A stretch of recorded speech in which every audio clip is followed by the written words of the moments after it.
Good afternoon guys. Magne-network tayo ngayon na final requirements. Yes, babasahin ko muna ang tanong bago natin sagutan na. There are 20 available computer units, 3 routers and 3 switches. In order to connect the 3 routers, you have to use the following IP address: 192.168.50.0 and 192.168.60.0 with corresponding neighbor value of 20, 30, and 60. How are you going to connect the device if the computer use class A, B, and C? Ang ine-network natin ngayon ay Dynamic Routing Protocol BGP.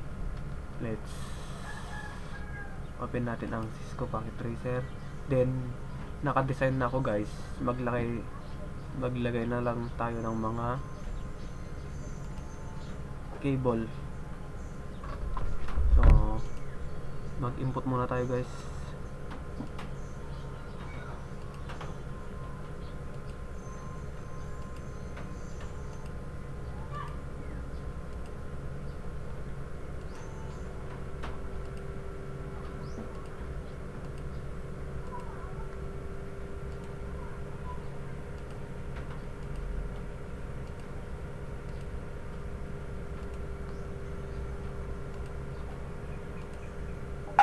So lagyanan muna natin mga cable.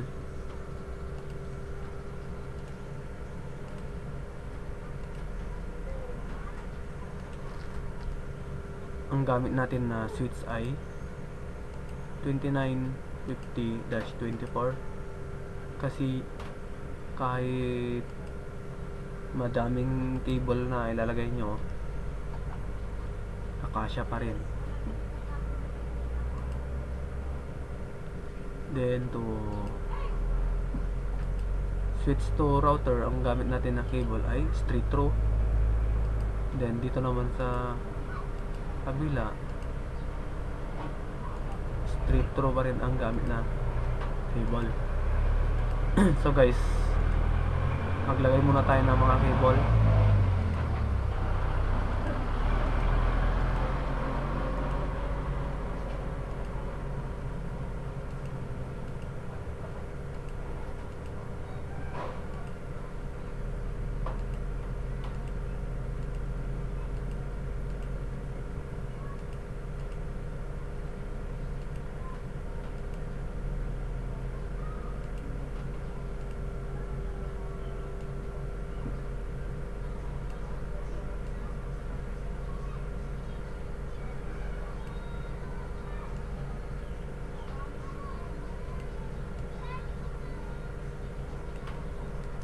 Then dito naman sa kabila, same pa din na ang cable na gagamitin natin.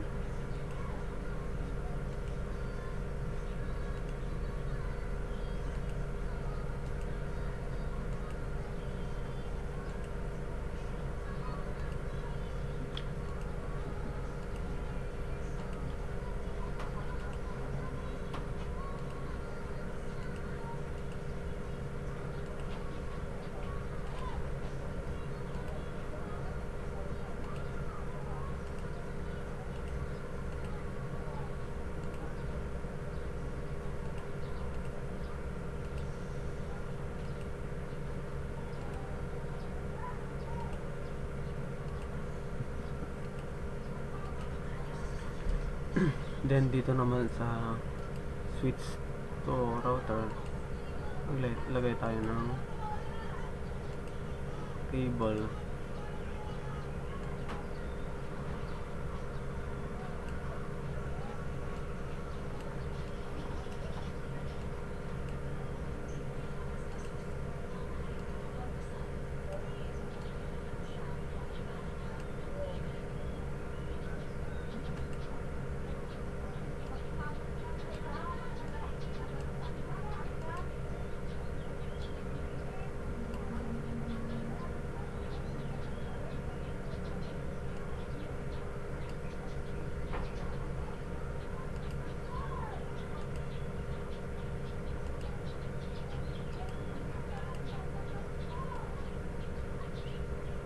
So then maglagay na tayo ng serial DCA na table. Serial 2/0.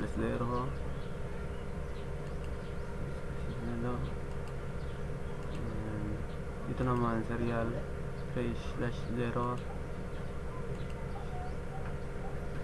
Then ang gagamitin natin na IP address dito sa router 0 ay ang IP address natin dito ay 0.0.2. Then copy paste na lang natin, then 1.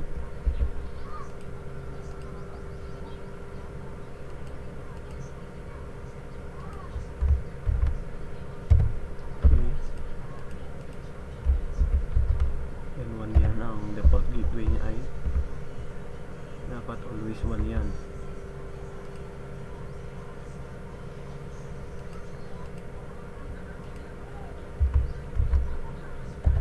Then 3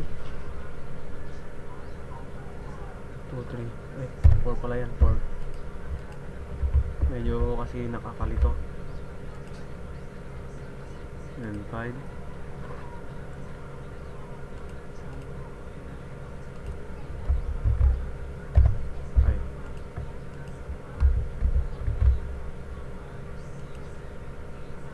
6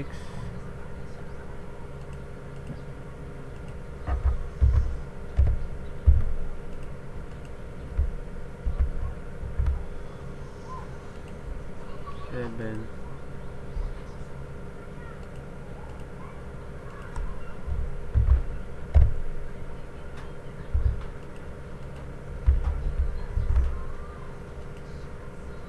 8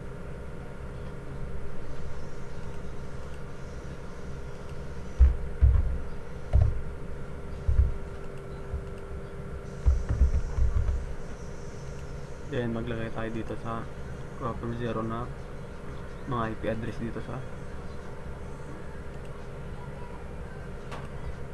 mga PC. Always 1. Then check. Then dito naman sa router 1 ay ang gamit natin na IP address ay class B 172.168.10.2. Then control C na lang tayo para copy paste.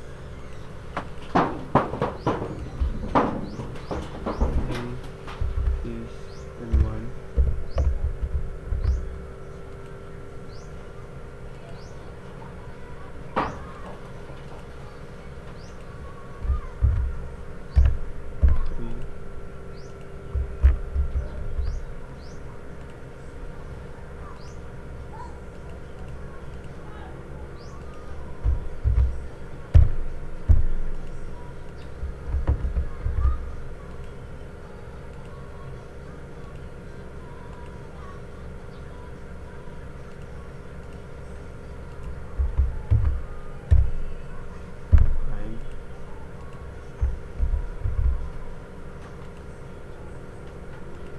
Six.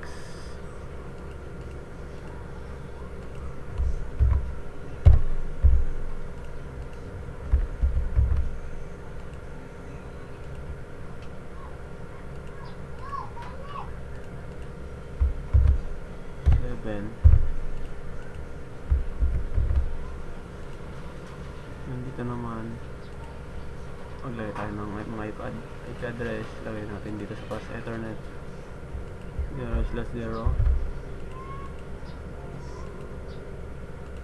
Dito naman ay ang gagamitin natin ay class B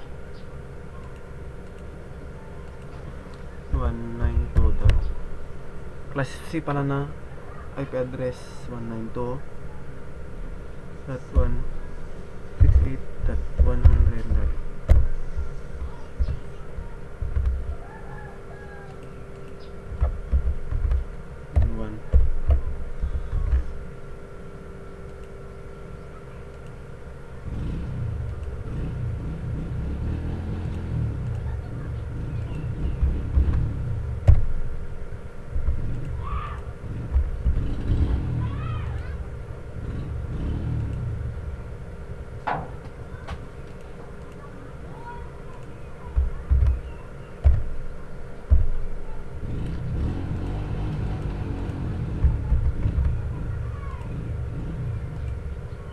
5.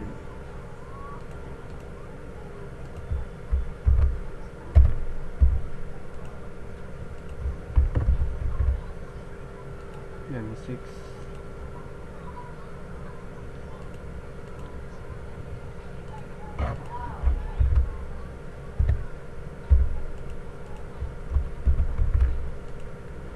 Seven.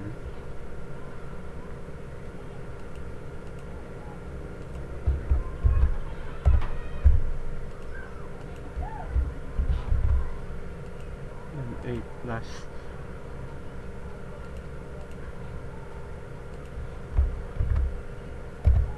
8.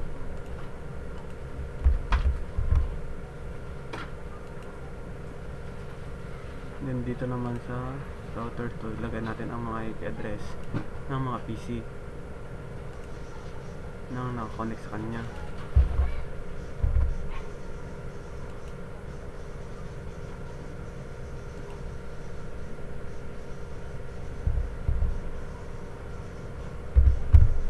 Yan ang ring limit niya.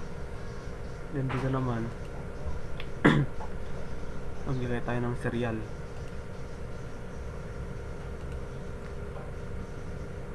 192.168.50.2. Ang clock rate niya ay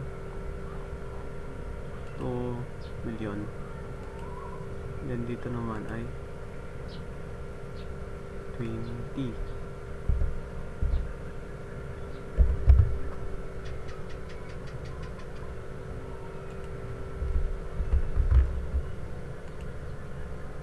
Dito naman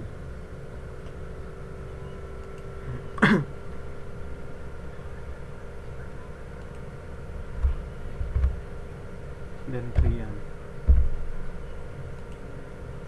Lagay natin ang clock rate niya ay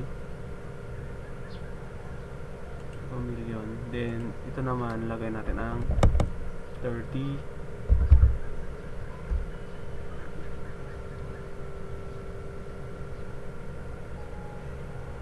Then maglagay tayo dito connection ng serial, connection sa router 2. Then palitan lang natin dito 60.2.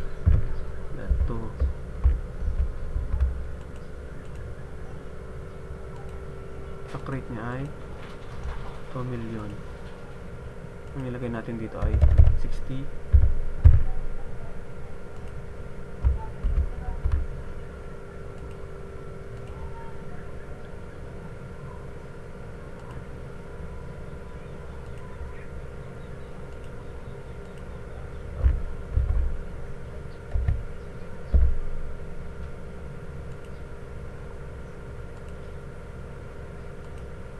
Then ang ligay natin dito sa ring limit niya is 60 ba din.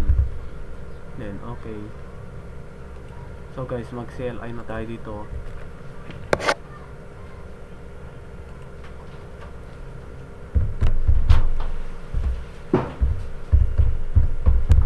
Router BGP 20. Then network,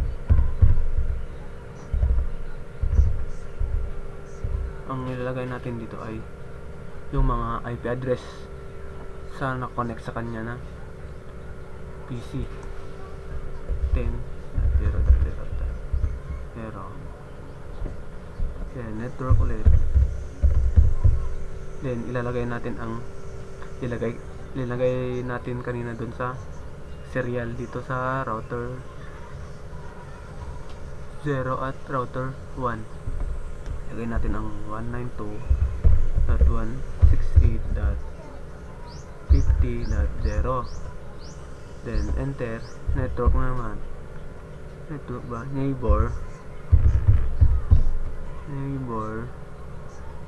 Ang nilagay natin dito ay kunin natin yung nilagay natin na serial kanina sa router 0 at router 1. 192.168.50.3. then remote as remote as 30. Neighbor, ang ilalagay natin dito naman ay mga IP address dito sa router 1 na nakakonect sa kanya. 172.168.10.2, then remote as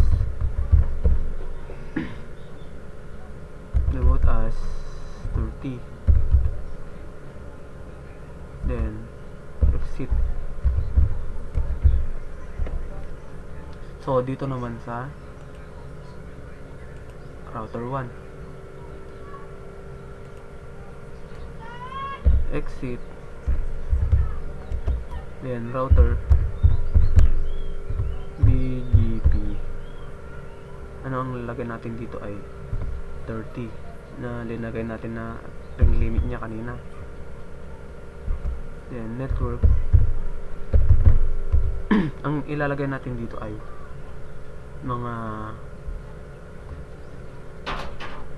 mga IP address dito sa PC na nakakonect sa kanya.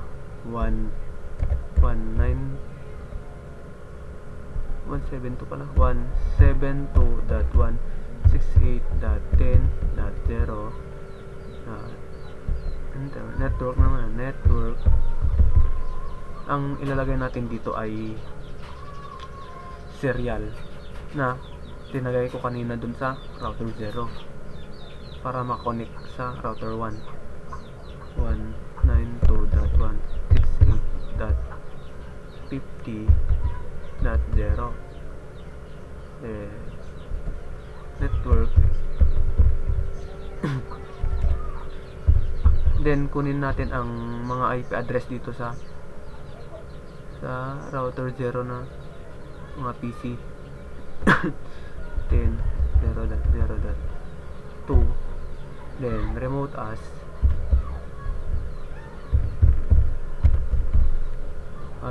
anong nilagay natin dito ay 20. Pag ganyan, tap arrow lang.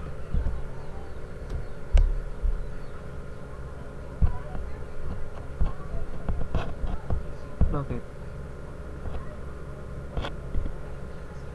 Network 10.0.0 remote. Bakit?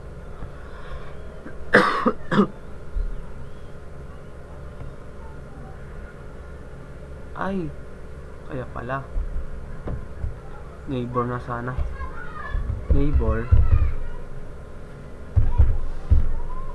sorry guys, nagkamali ako, pero okay lang kasi alam ko na yung mali.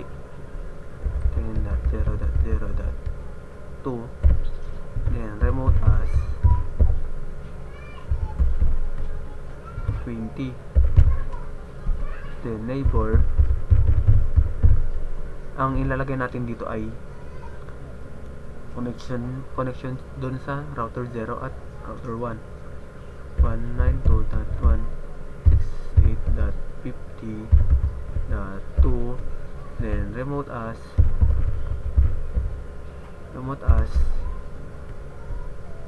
20. So enter, exit na guys, exit.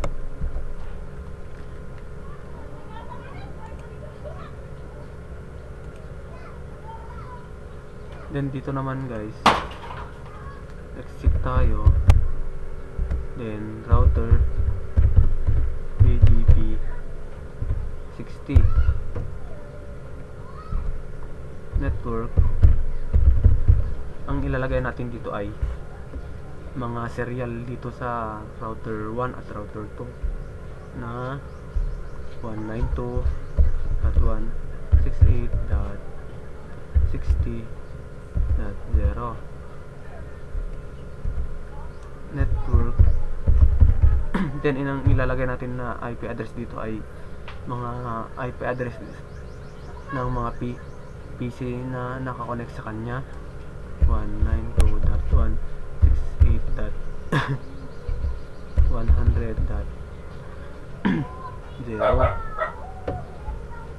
enter.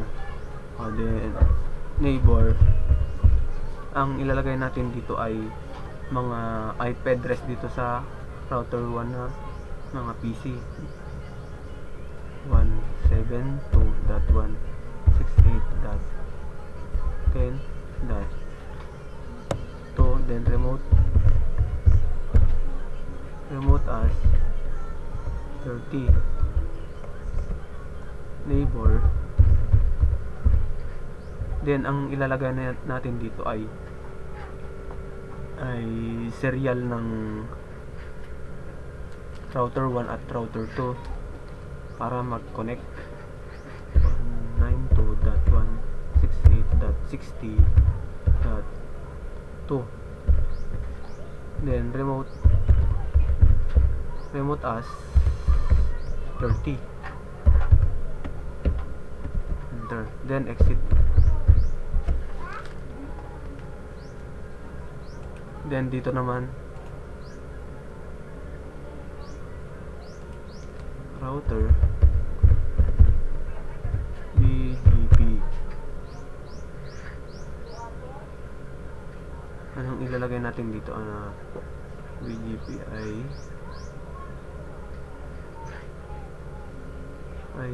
30, 20. Wait lang guys, tignan natin yung mali.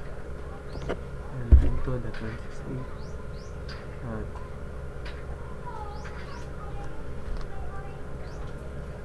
Wait lang.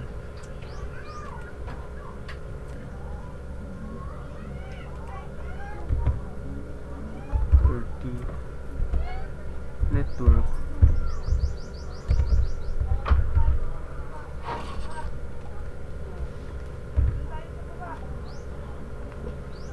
ang ilalagay natin dito ay mga serial dito sa router 2 at router 1. 192.168.60.0, then network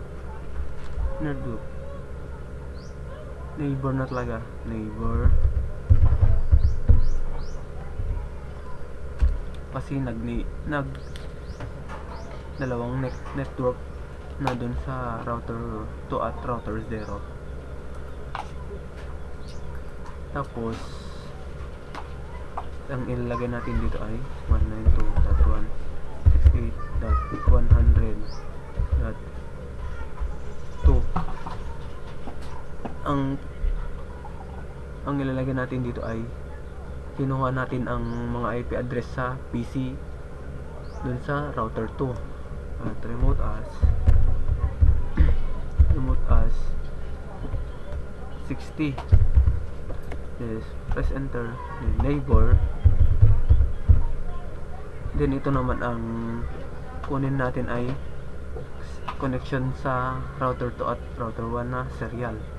192.168.60.3, then remote as 60. 192.168.60.3,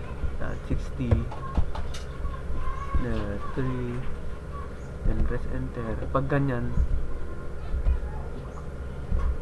then exit na guys. So tignan natin kung gagana.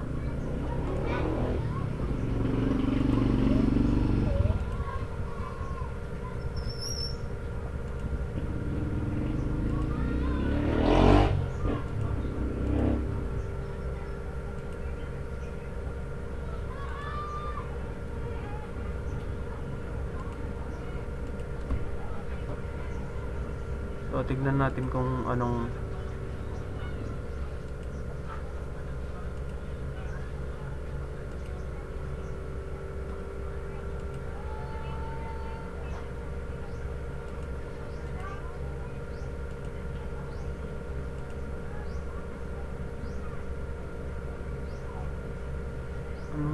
natin kanina doon. 10. Ito naman ay tignan natin ang CLI nya. Dapat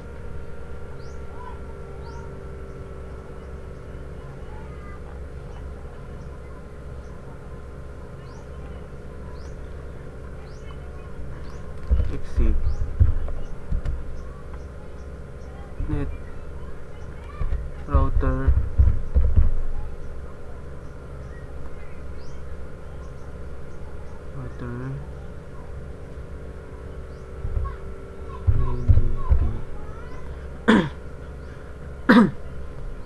tignan natin guys kung ano yung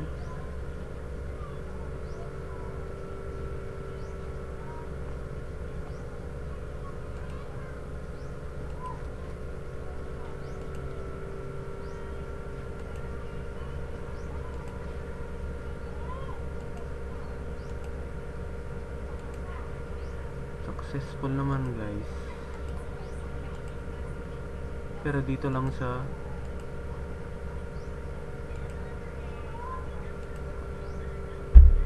connection nila.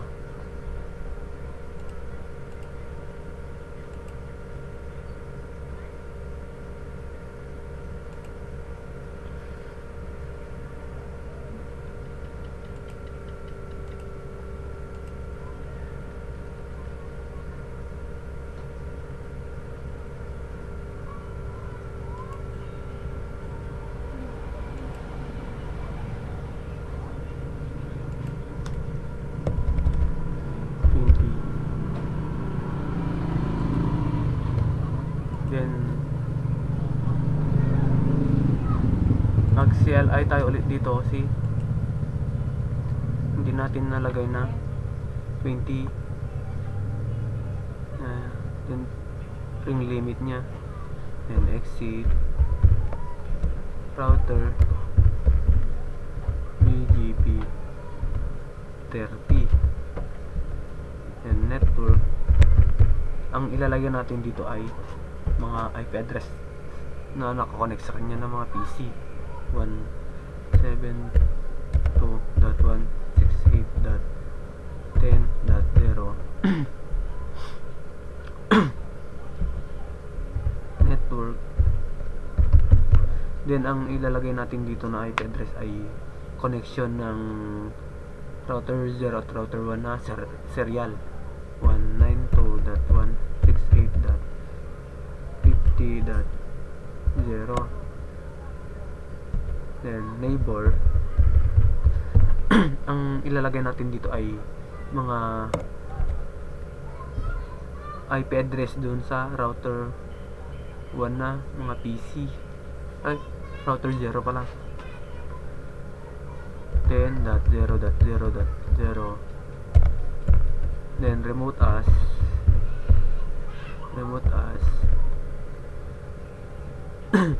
20 neighbor. Then ang ilalagay natin dito ay connection ulit ng mga serial dun sa router 0 at router 1 192.168.50.0. ito pala yun, 2. then remote as 20. kapag ganyan, press enter, tas top arrow, then exit.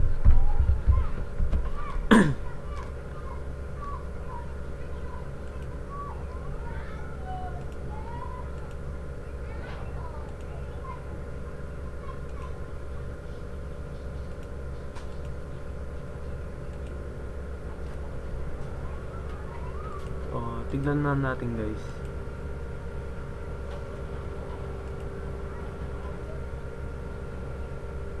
Remote neighbor 92.168.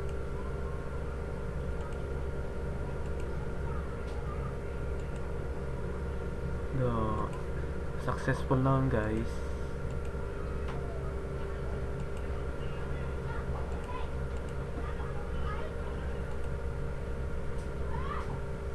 try natin lang. So successful naman guys.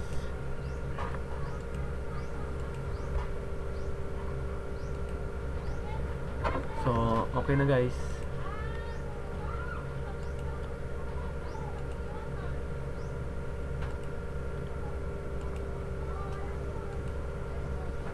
So ayun na guys.